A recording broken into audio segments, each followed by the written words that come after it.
Hello there. Welcome to another edition of Lexicon Late Night, where me and my colleague Justin, after hours, get together to discuss some of the greatest storytellers of all time. Now, this one, let's see, but it's Taylor Swift. I know very little about Taylor Swift, so I'm hoping to learn from Justin in this one too. Justin, look what you made me do. You're making it seem like this was my idea. This was actually your idea. True. It was. Making it seem like I'm some kind of Swiftie. I do actually know a few things about Taylor Swift, and she's been like one of the most successful pop stars in the world for 20 years at this point. So she's just been, it's weird, she's a bit younger than I am, but I feel like I've grown up with her because like my grandma used to play the country station on the radio at home, and it was always just kind of in the background. And that was like when I was still in high school, and now she's still super famous. There's a few reasons like why we're talking about her. She is like the most successful female recording artist of all time. Her Eras tour is the first to crack $1 billion for a music tour. She's the first billionaire with music as their primary income. Wow. And she's pretty business savvy as well. Like, Is she bejeweled? she is, yes, she is. He's got a bunch of the song titles and he's crossing them off. This is going to be hard to focus during this. Yeah, so anyway, there was some dispute with her record company. She changed companies and then didn't own the masters, so she just like re-recorded them all and made Taylor's version, which is kind of a clever way to get around the record company. But I mean, okay, so why has she been successful for all this time? So my knowledge of her is a bit of a blank space. Right. So could you tell us, what's the first lesson, Justin? Well, like I said, she's been famous since she was like 16, and she's like mid-30s now. Okay. And she's been fairly consistent throughout that time, a lot of similar themes. Always talking about a love story. I'm gonna cross that one off too. But yeah, so similar themes of like broken hearts and relationships and all of that typical pop stuff. But she has kind of evolved over the years. Like when she started out, it was pure country. Like she was in Nashville for the early parts of her career, and it was really country sound. So there was, you know, good banjo picking and fiddles and all of that good stuff. And like, our song is a slamming screen door. She sounds different than that, but that kind of music. And then maintaining the same themes throughout the years, she's evolved. She went from that kind of pure country sound to more pop, to more like indie rock, even some like electro pop, 80s sounding synth stuff. Yeah, and we'd have to ask Champ what she's doing these days. But she has evolved over the years. So she's gone kind of, she was a hero when she got started, and I guess she Now was an she's been anti-hero for a little bit. And now she's a hero again. So, all right, so she's evolved a lot over her career. So she's kept refreshing her brand. Right. So staying true to her personal brand, but then evolving it over the years, and yes, refreshing it. She went through many brand refreshes. Yeah, and I guess from a marketing perspective, technology's like that too, right? You can't just stay the same. You have to evolve with the technology. You know, we're old enough to have seen when LinkedIn just got started, Facebook just got started, Facebook ads, ChatGPT. So you've got to keep your brand fresh and resonating with the target audience. Right. Wherever they may be. Correct. That's the lesson for business leaders? Well, I'm a bit of an old man, so you know I should probably wear a cardigan during this section. But have you got anything to add to that?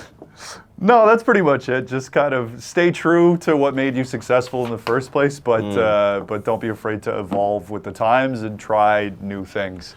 Yeah, like I believe Fortnite is a popular game with the kids these days as well. So those kind of, it's a song. Oh, okay. Never mind. Good. All right, on to the next. How many more on your list there? So obviously just in storytelling. As Yes. a singer, she's a writer, she's an artist, so big topic for us. What's her storytelling all about?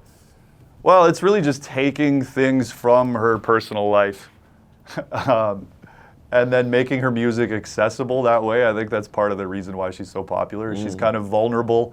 She talks about her relationship. She even names people in her relationship. So it's like if you start dating her, careful, and you break her heart, you're going to end up in a song. And that theme has recurred over and over and over again. The song Blank Space is probably my favorite Taylor Swift song because she admits that she might be the problem. She might, she might be the crazy one. Oh, yeah. Yeah. Okay, that's good. Right. So there's some evolution there.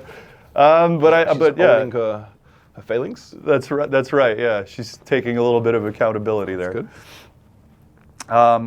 But yeah, I mean, that's basically the point. I don't have that much more to say on this. It's just she is vulnerable and accessible and authentic. All right. Well, I think I can work with this one a little bit. Sure. So she also had beef with Katy Perry, I believe, which is look what you do.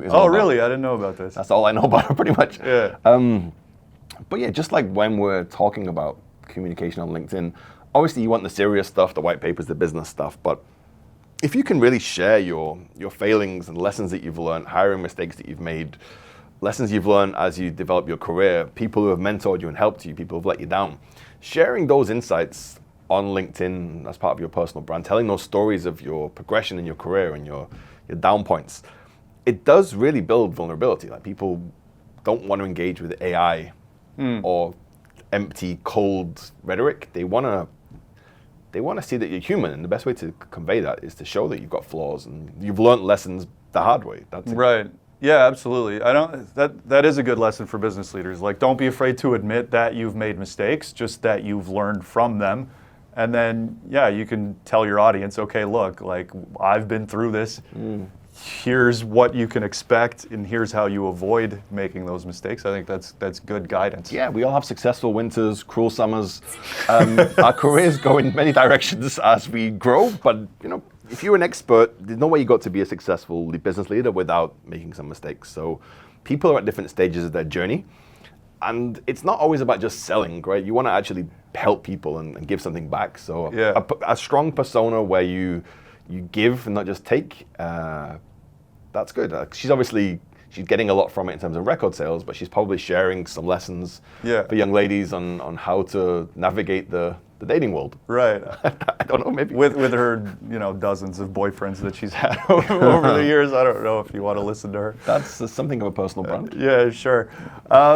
The point you were making there, it kind of leads into the third and final point here on Taylor Swift, though, is she does do a lot for her fans. So there's, community building. You could almost call it like CSR work or whatever. But so she does do a lot of stuff for her fans. She'll do a lot of autograph signings. She'll throw in little Easter eggs and inside jokes in her songs. For the people that have followed her, they'll pick up on these things.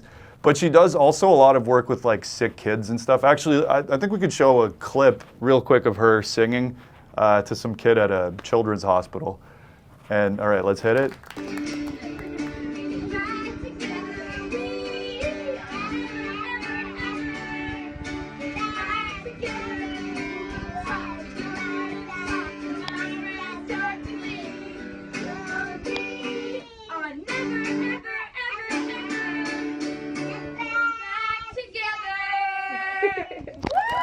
And so anyway, you see that's pretty heartwarming. She really made the kids' day.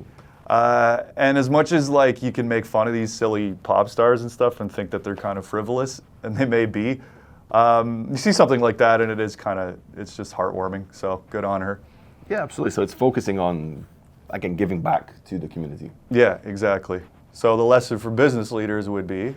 Well, something we know all too well at Lexicon is that it's a two-way, communication is a two-way thing, especially on social media. It's not just you broadcasting, it is trying to start conversation and to learn from it too. So if you want to be a successful LinkedIn person, have a personal brand, have a good community, have a business brand, then you have to look at the kind of content that's performing well, what gets the best results, engagement, KPIs, comments. Make sure you're replying to those comments, make sure you're learning from the feedback that you get, and helping others succeed. There's no substitute for genuinely looking to help people with your wisdom, your guidance, your advice. Perhaps you can put together a late night show to share that insight with them. Yes, that would be a good idea. I think so.